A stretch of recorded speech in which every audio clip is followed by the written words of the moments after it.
Hey guys, and welcome back to We Are Racing.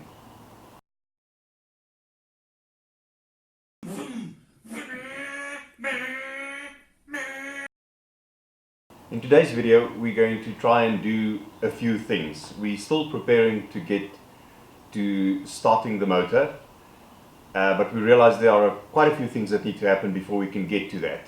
For instance, we need to flood the cylinders with some penetrating fluid. The motor has been standing for quite some time, so just want to make sure that everything's nice and loose inside there before we turn it over.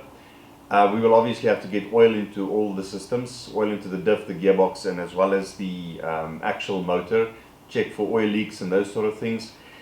Before we can go ahead and try and start the motor, we would also like to check that there's oil pressure, which means we're going to have to swing the motor without any spark plugs installed. But before we can do that, we need to wire up the oil pressure switch. And before we can do that, we need to wire up the alternator. And before we can do that, we need, well, at the same time, we need to wire up the starter motor. And that also obviously have to wire up to the button in the front there to get the starter motor to turn. That's a lot of work. I quickly want to take the time to just thank everybody who are responding to our videos. We really appreciate your responses. Again, I would like to thank Murray Donkin for providing lots and lots of wiring diagrams. They are certainly going to help us a hell of a lot. I also would like to thank Brett Jones for reaching out. Brett, this alternator's got me stumped. Okay, we assumed that because this alternator came with the car, this is the one that we have to use. I'm going to just come out and be honest, it messes with my mind. Looking at the alternator and thinking about mounting points on the other side of it, I just don't know enough about alternators. So we are going to take your advice and go to some scrapyards and see what's available. In the meantime, we would like to start this motor. So we're going to try and make do with what we have. And see if we can come up with a better solution a little bit later. I do of course understand that I've effectively destroyed this alternator, which means I probably won't be able to sell it or get any money for it. It is what it is. There's not a hell of a lot I can do about that now. Also, thank you for the comments about the oil system. We did have this unit made, and I hope you can see it there. It looks almost exactly like the ones that you sent us on Messenger. Thank you so much. Really appreciate your input. Roger Eid, also thank you very much for your input. Again, you know, on the alternator, just this is the unit that we received with the car. So I wrongly made the assumption that this is the one that's either going to fit, that's going to work, and if it doesn't work, we will need to make it work. That's been our build process so far, is figuring out what's happening and then making plans to make this stuff fit. That's basically it. Also, I'd like to thank Frans de Vet for his comment and noticing my little magic trick at the end of the last video over there, where the start button popped from the left hand side to the right hand side of the dashboard. We did figure out when we finally fitted the unit in there and tightened it up, we did accidentally figure out that we could turn the switch unit, and once you turn it, it actually fits into the little slot that was provided on the right hand side there, and it ended up on the right hand side. I think it was also Roger that commented on, let me make sure, no, sorry, it was Brett. It was Brett who also commented. Brett, thank you, about using the on-off switch and putting it that close to the roadside. Brett, the plan with this car was to build a toy. We never considered this car as being a serious daily driver. The thought was to build it for the Knysna hill climb, and I was going to take it up the hill next year for the Knysna hill climb. Not 100% sure that we're going to do that. However, it was also intended to be a track toy. So we never really considered security as being a concern. In our minds, this was, you know, always going to be stored in a secure place, always inside a garage, use it at the track, take it back to the garage type of situation. So we never really thought about security as being a concern. Having said that, and considering your comments, we might just actually install a key switch somewhere for as an additional sort of security feature. But we do like the idea of the on-off switch, the flip switch, and then the button to start the car. We just thought it was smart, fancy. Right, with that said, let's get on with today's video. There's a hell of a lot of stuff to do.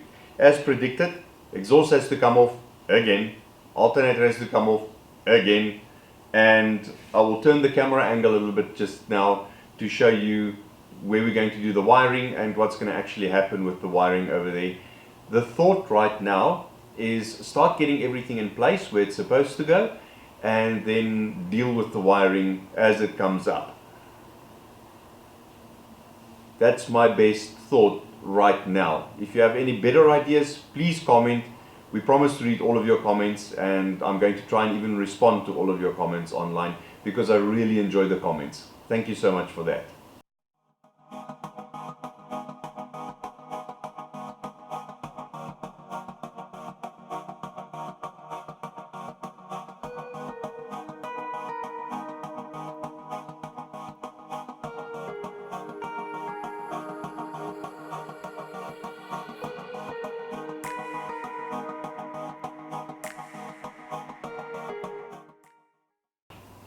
It's always handy to have a little bit of motor oil available when you're working with the oily parts, and that's also just so that you can just lubricate all the little rubbers and stuff, and it'll be quite useful.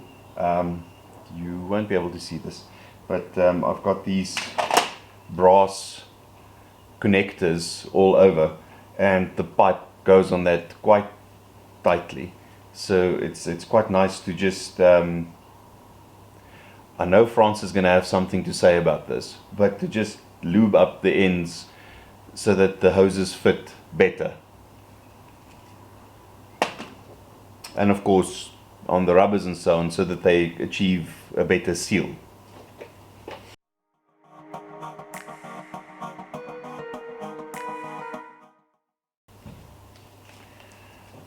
Trust is connected to have a different idea to what we wanted. I was hoping to get both of them pointing down so that I can follow the two pipes to the well filter that's installed on the side of here where we showed it last time.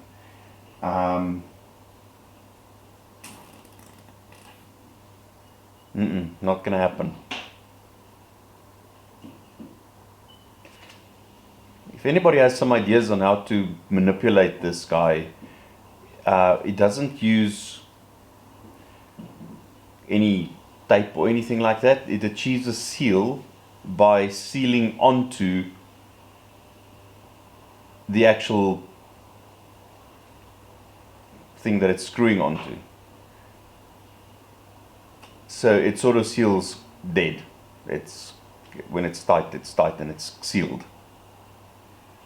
I don't really see that it's a problem the way it's sitting at the moment, but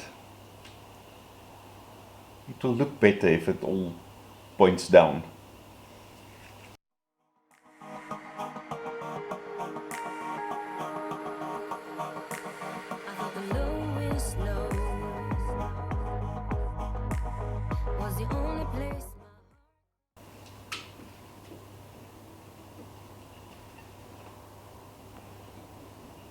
That's a pretty decent fit. I could probably trim off a little bit more of the piping to make it slightly neater. But for the moment, I'm going to go with rather too long. I think when everything is said and done and back in place and the car starts and we see that stuff goes the way that we would like for it to go, I can then choose to cut them shorter. But when you cut them too short, you can't choose to cut them longer. I'm going to leave it like that for the moment. I just wanted to mention these special clips, which we also bought from Goldwagen again. They are just very fancy clips and were recommended to us specifically for the oil installation because they cut into the piping better and they achieve a proper seal at the end of the day. So quite fancy. I think they were about R3 a piece, which just like it's probably about 20 American cents or somewhere around there. British pounds, 15 cents, around there somewhere. I'm not going to do the conversion to euro. So fairly inexpensive, but apparently the correct thing to use if you want to do high pressure oil installations.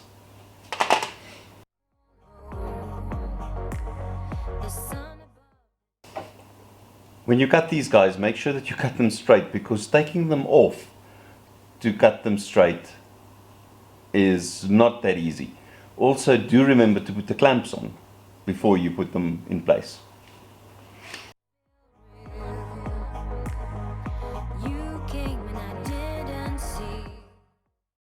Whilst we are busy with the car and all the oil on the car, let's check the diff for oil. I know it does not have oil, so let's fill it up with oil. Through a recommended source of ours, we found out that this specific diff uses 75W90, and that's the recommended oil for this. The way we are going to fill it up is by loosening a bolt down there on the diff and filling it up with oil until it slightly starts to pour out from the full cap. Yeah. So what I have just seen is that nothing is going to fit in there. There's just way too little space. I'll be taking out the fuel tank and then trying to work my magic with the diff.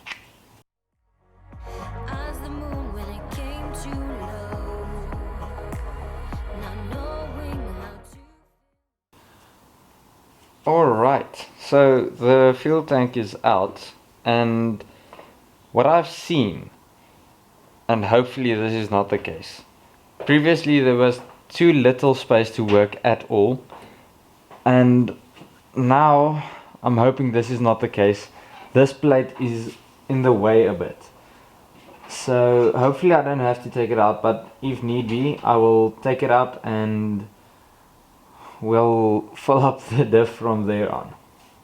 Taking the fuel tank out was a bit unnecessary, but I found a shorter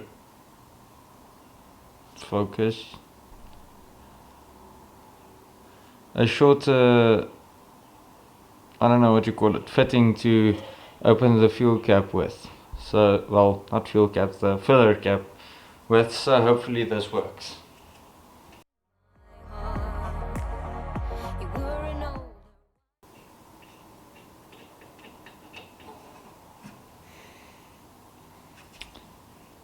And folks, there you have it. The filler cap is out.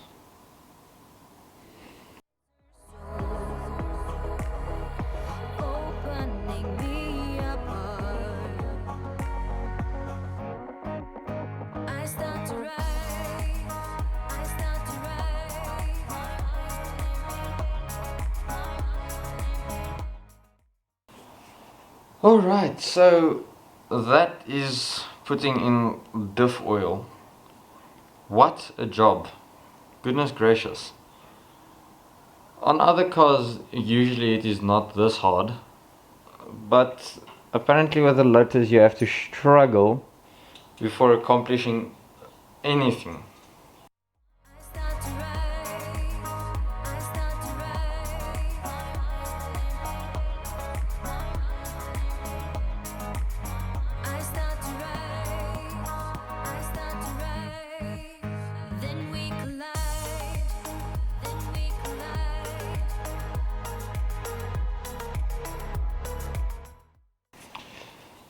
Alrighty, and that is the fuel tank installed. The reason we are doing this is to check if there are any leaks on the car. So far so good, there isn't any oil except the little bit that's spilled out of the filler cap on the floor from the diff. So the diff is a go.